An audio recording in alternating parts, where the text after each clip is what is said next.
menang, itulah dia tekanan yang bakal anda hadapi walaupun anda bermain secara online di www.moneydrop.com.my. Jadi teruskan mencuba kerana sekarang ini debarannya terasa sampai ke saya, di mana Zul dan juga Nur menantikan keputusan mereka.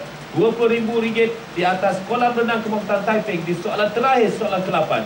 Kita saksikan sekarang ini where the money drops.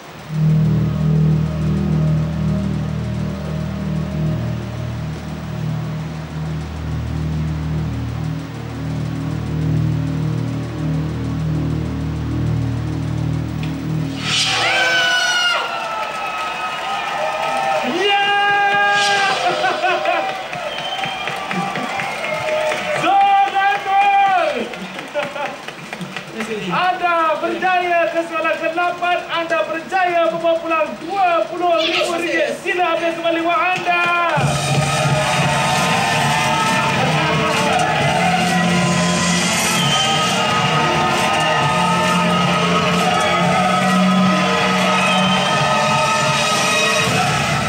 Zul, sekali anda memiliki RM20,000. Apa perasaan? Saya tanya. Okey Zul, apa macam perasaan anda sekarang ni? Soalan tu kan, dia macam confuse dengan saya tau. Pasal penjuru tu saya tahu dia lama. So saya pergi pada mahkota tu. Lagi lama daripada penjuru. Dan rumah saya, keluarga dia berasal dari Taiping. Saya go ke Taiping. Ya, orang Taiping rupanya. Sebab saya membesar di Taiping daripada kecil kan. Lepas tu saya fikir, ambillah kampung saya Taiping.